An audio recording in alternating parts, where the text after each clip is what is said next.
this is springtime, and springtime for me are tiny little vegetables. Crunchy, different color. I mean, those are very good for you, the vegetable. And of course, summer is coming, and I may think that I live on the shoreline. If I want to go to the beach, put my bathing suit, it's time to go a little bit on a diet. So we are going to do a lot of vegetable today in the menu. They are very good in fiber, low fat, so this is the ideal type of food. And we're going to start by doing a peas French style. Petits pois à la francaise, we call it. It's a very classic dish done with tiny onion. And I have here those tiny pearl onion. You cut both hands of it and peel it. Again, indication of spring, those tiny onions. And we're going to cook that first because that takes longer. We're going to put that to cook with some water. Here I have a cup of water. Cook to start, and a dash of sugar in it.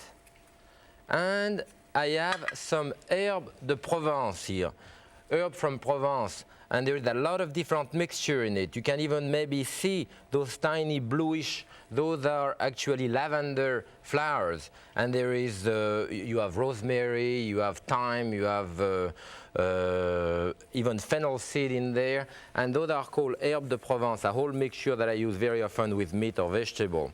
We put that in there, a bit of olive oil, dash of salt, the cracked pepper in it, freshly ground pepper, and this is our fourth part. I mean, this has to cook those tiny onions. Remember, sometimes you may even want to use the frozen onion if you cannot find the other one, but this is better, of course, to have the fresh one. So with this, we are going to use peas, and I have a lot of peas here. I want to talk to you about peas. I have those peas that I'm going to shell here. And of course, when you shell them, you press on it, crack it open, and then run your finger down to peel them. Now, you may notice, however, that in the pea itself, sometimes you have small one and sometimes you have large one.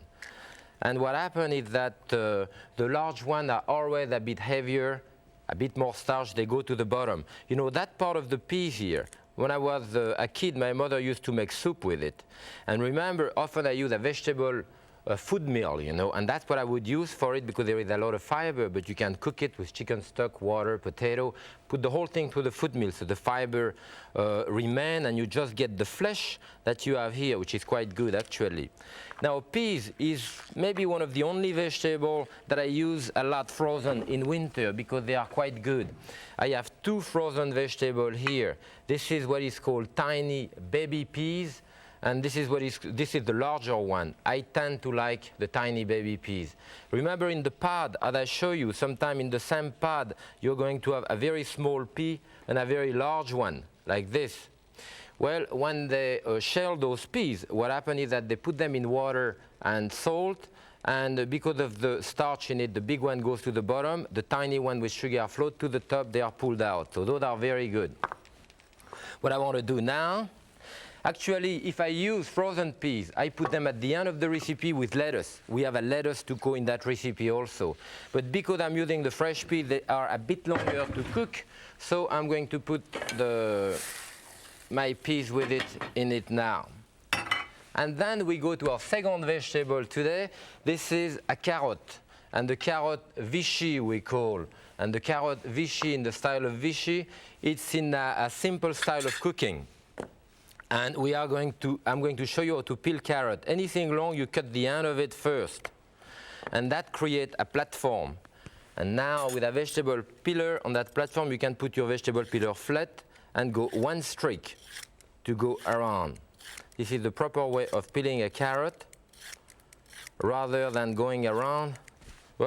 Rather than going on this way, then this way, and so forth. Of course, when you do that, the carrot has to pivot on top of your finger without being, without your finger being higher than the carrot, so it's not in the way. So it takes a little bit of practice. And it's easier, of course, with a zucchini or a larger thing. So we're going to slice those carrots very thin. But I have some right there. And they are placed, again, with water. You see, when we cook vegetable with a little bit of water, I put it at the end, it kind of steamed the vegetable and cooked them with water, but I never retrieved the water. It became a sauce, so all the nutrients stayed in.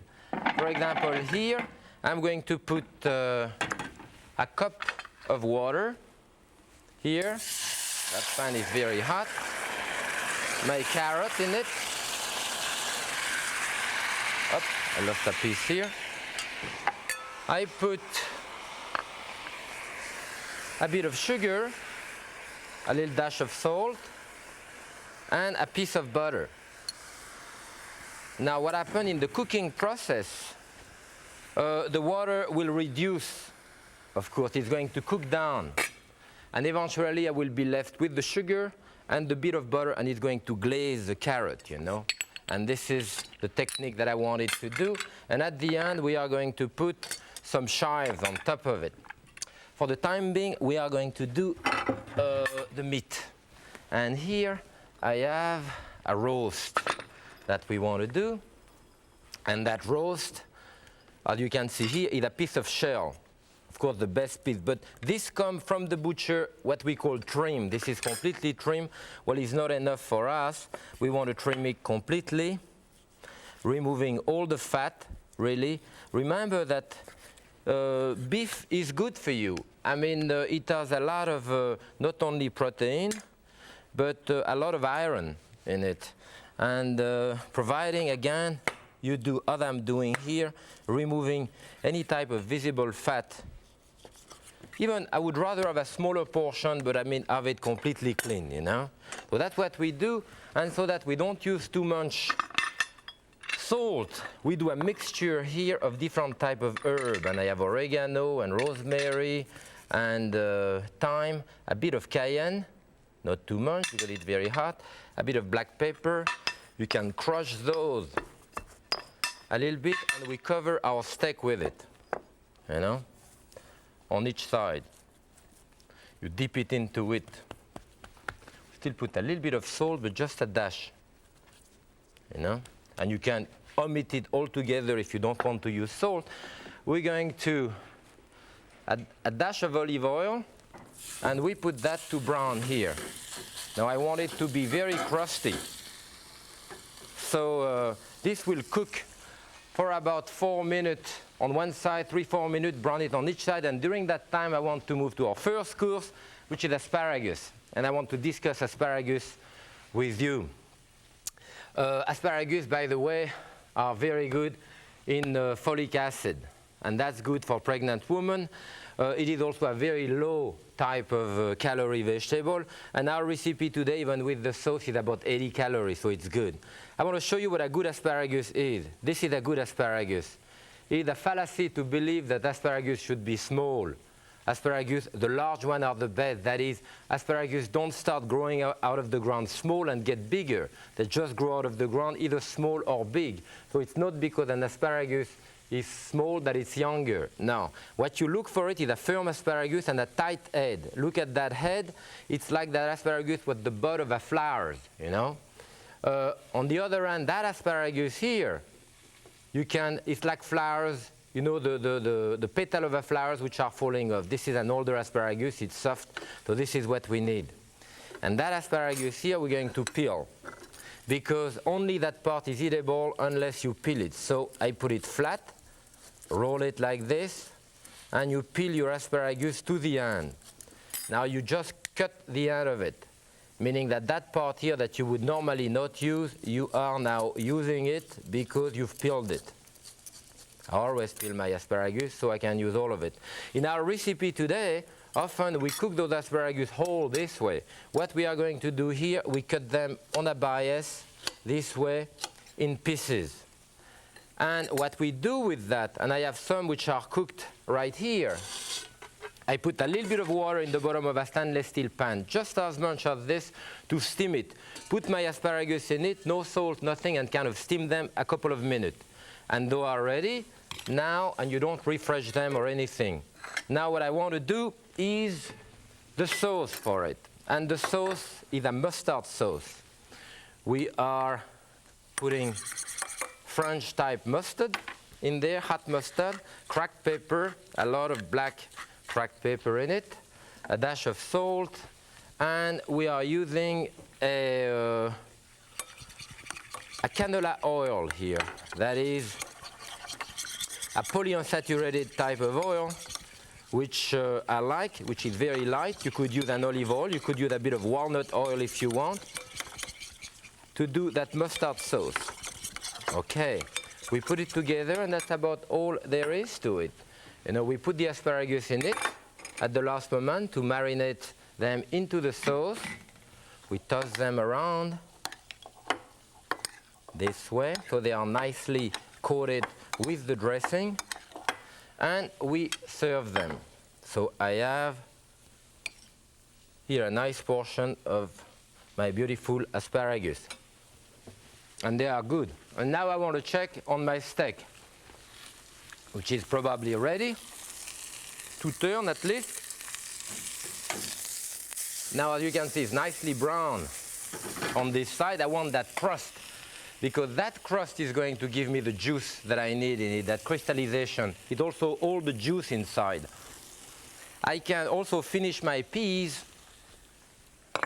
Now I have the lettuce here, and this is a Boston lettuce, you know, and I will need for that maybe half of the lettuce, and just cut it very coarsely this way, because I also use the stem on it. I cut a bit smaller because it's tougher, but I like to use it. It's crunchy.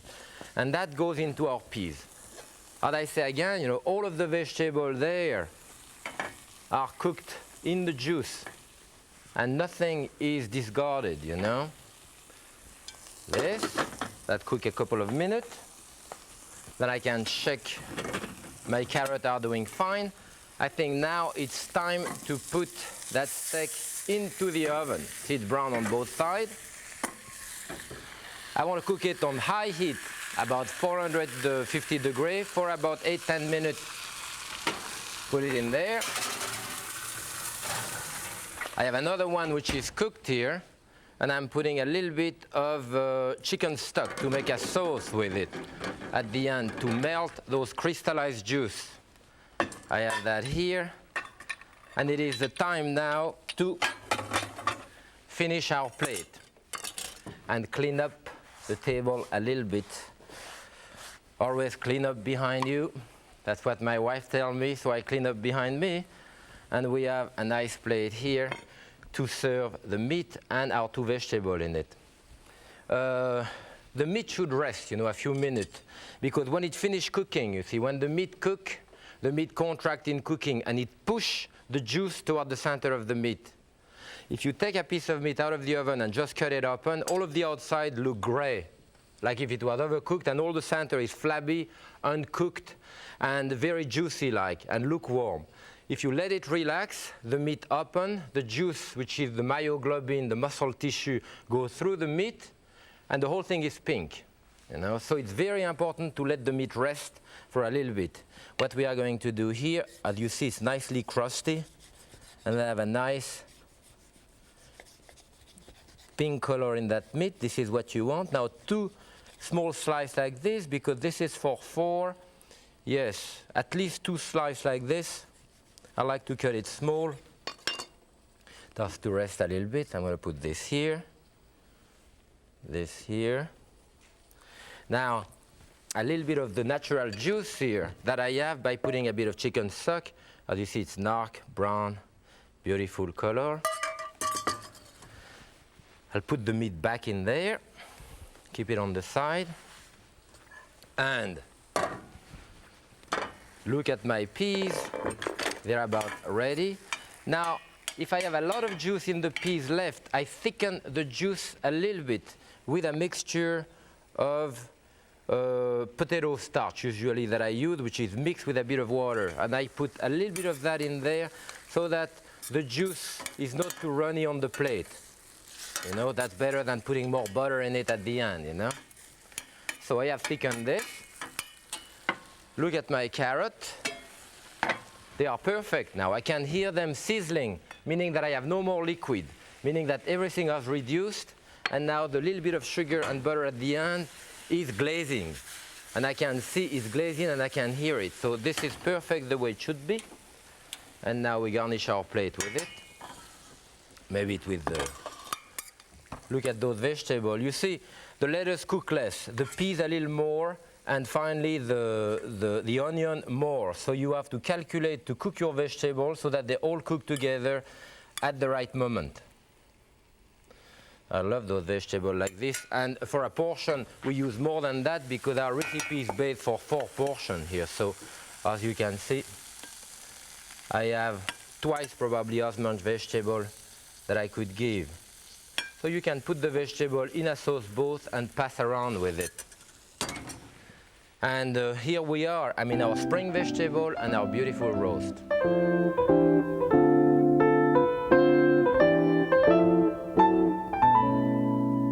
With our spring elegance menu, we want a light dessert, something not too heavy, and of course, strawberries are in season, now it's spring. The dessert is made of a meringue. We call it floating island, or île flottante in French. It is a little bit the same thing than the snow eggs, which is the œuf à la neige, which are done individually and poached with the meringue. This is done into a container and poached directly into the oven, unmolded, and it's a floating island.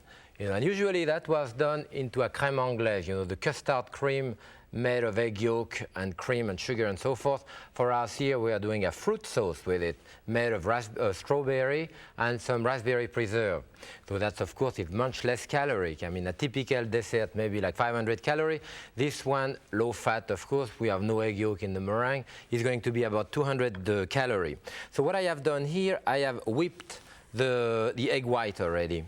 And in the mixture of egg white, we are going to put some strawberry and some pistachio nuts. When I buy the pistachio like that, try to get them, I get them sometimes shell or not or unshell. The important part is to be sure not to have them salted. You know, sometimes there is salt in it. If you have them salted, what you do, you drop them in boiling water, as I have done here, and actually that helps to remove some of the second skin that you have on top so they are nice and green. So what we are going to do here is to actually hold those things. You can hold them with the point of a knife, or there is a strawberry huller.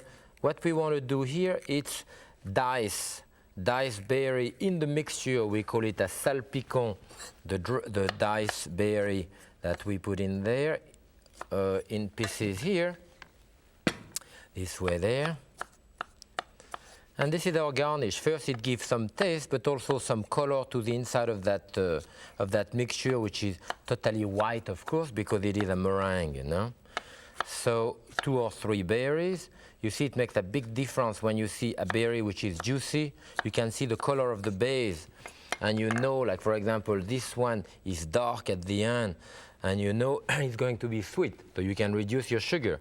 This one at the end is slightly yellowish or greenish. You know that it's going to be tart.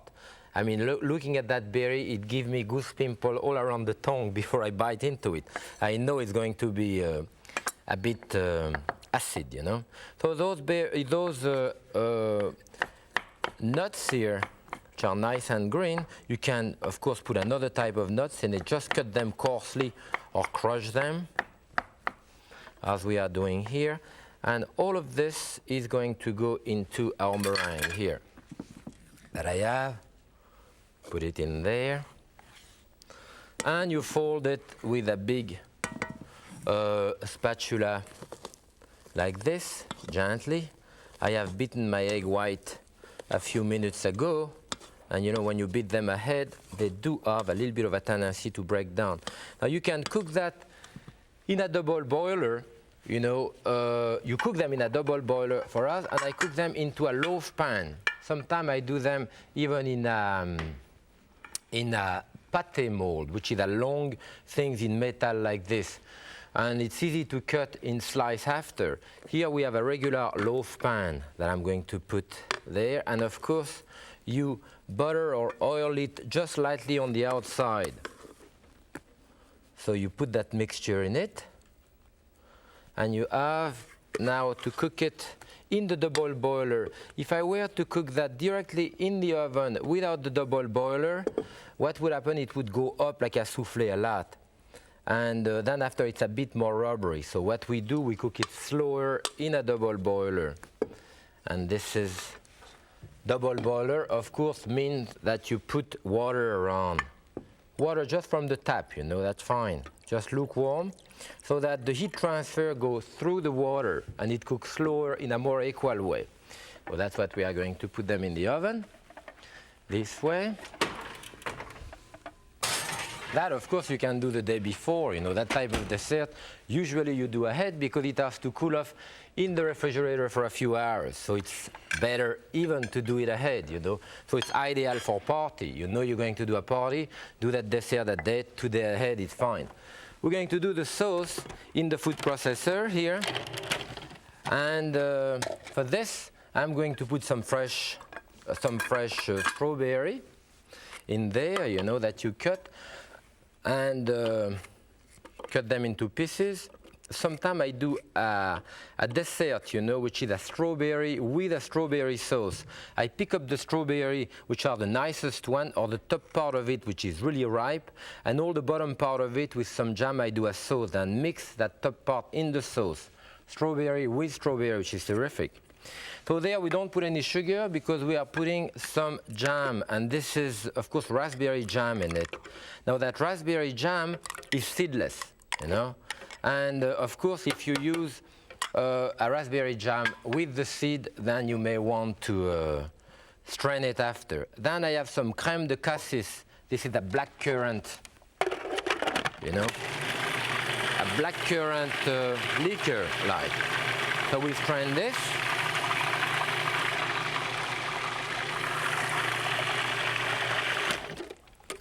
Bring this around there. Bring it back together to be sure that everything is nice and smooth. This, of course, is a miracle machine. I mean, years ago we used to strain it, you know, by hand, and now it's so much easier to do it with this. Put your sauce right into this. Okay. And now you're ready to serve it. Of course, I have one which has been in the refrigerator cooling for a few hours. So I am going to finish it up and unmold it on top of this. So I'll go get it in my refrigerator. This one is cold, as you can see. All you have to do to cool it off, put a piece of plastic wrap on top so it doesn't get crusty. Bring it back together, your mold on top, turn it upside down. Hopefully it will come out. It does come out usually. I'm lucky today. Up, I didn't put it in the center. It can be moved. I can sprinkle, you know, a little bit of that sauce on top of it just for color before I bring it in the dining room. I could even slice a couple of berries if you want to do garnish on it, you know, around and all this to give some color. I mean, it's spring, you want that type of thing. And other portion, just to show you the inside, you can put a bit of the sauce on top of your plate here. And I'll cut a little bit. As you can see, it cut quite nicely. Put it down, I can see the pistachio inside, which are really nice. Maybe a bit of berry on top too. And this is our spring dessert. And now let's recap our menu for today. I'm bringing the dessert to the dining room. See our nice dessert made of egg white and strawberry and raspberry sauce, of course. We have started the menu today with the asparagus there, which I mentioned, you know, are very low calorie and nice mustard sauce. And of course, we have the beef. Beef is very good for you, high in iron. And with all of those spring vegetables, it's even better for what we want to do. And of course, our dessert, which also is kind of low calorie, under 200 calorie. So the whole menu together is about 900 calorie. And a third of those 900 calorie, of course, is from fat, so which is relatively very little. Of course, you can add a couple of slices of bread to it if you want, which is what I do. And a nice glass here. We have a Saint-Amour Beaujolais. This is from the lower part of Burgundy, where I come from. So that reminds me my hometown in France. And I hope you have enjoyed our Spring Elegance menu today. I enjoy making it for you. Happy cooking!